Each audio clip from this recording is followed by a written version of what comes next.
Hey guys, I'm Brian. Welcome back to another Macaulay's Design video. I got an anvil. It's very much a beginner's anvil. You guys are probably familiar with this anvil. There's tons of videos about it here on YouTube. I am by no means an expert. I'm really just going to do to this what I've seen other people do. But it's the famous 66-pound anvil that you can buy on Amazon. It's, a Chinese cast steel anvil. It is kind of pitted. Casting's not great up here on the horn. There's some casting lines and marks, and on this horn here, the hardy holes got some burrs on it from when it was milled. The pritchel hole, I think it's called a pritchel hole, pritchel, I think, is in a weird spot, and the casting is kind of weird. So there is some stuff that we can do to this to make it work better. I say work better. I've never actually used it. But from what I understand, there are some things that can be done. So one of those things is we're going to take and kind of give a small radius to all the edges here, the corners on the top. I'm going to grind the paint off of this, at least on the horn, maybe everywhere else. We'll see. And just try to refine it some. So let's see what we can do. Tool of choice for pretty much all this work is going to be my angle grinder. Here's just a quick close-up of the anvil. You can see on this horn, it's got that casting line in it. We'll have to get rid of that. You can see it's just kind of rough. It's got some pitting in it. I guess on the sides and stuff it doesn't really matter, but here on the horn, it's pitted. Just from the casting. And again, the end of that horn. And there's some pretty bad pitting right there. So we're not going to be able to get all of that out, but we'll make it usable. I'm going to start here by working on the horn. I think that's what's going to require the most work. So let's just get to grinding and see what we find in here.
Okay, with some of that initial grinding out of the way, come to a few conclusions. This thing is pitted quite a bit more than I thought after getting the paint off, which means if I were to grind away the pitting, I'd probably grind away too much material here, more than I want to.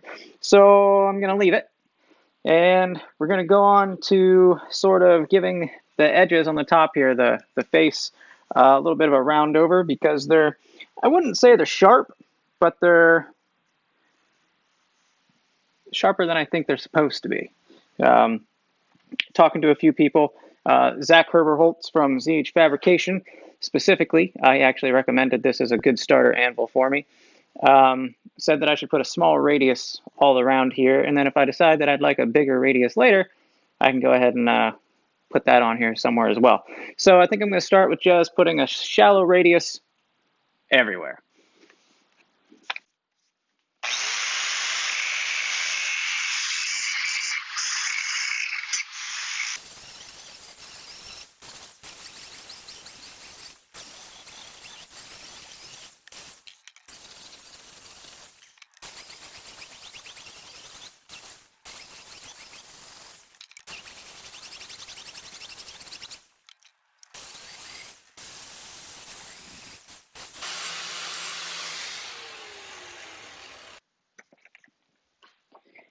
All right, so now I think I'm done with my grinding disc, and I've switched over to a 60 grit flat disc, and let's just see what that does.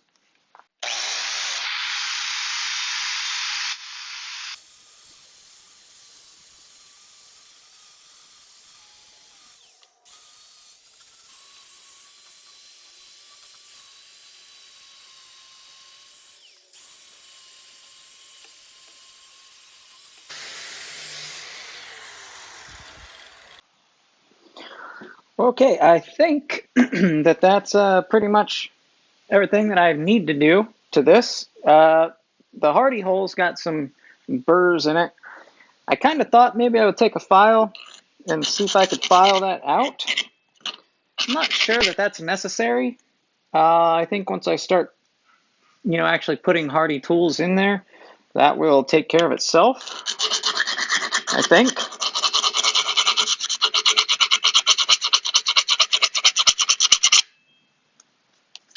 Yeah, I'm not going to worry about that. But what I am going to do is just use some mineral spirits here and clean it up, and let's hit it with a hammer and see how it sounds. If it's got any rebound to it or not.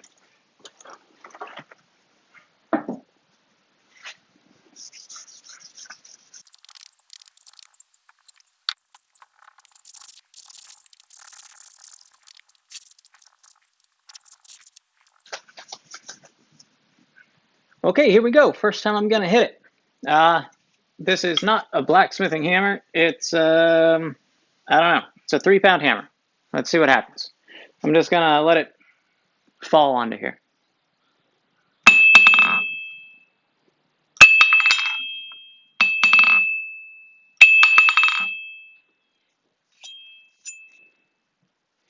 Didn't leave any marks, so I guess that's good.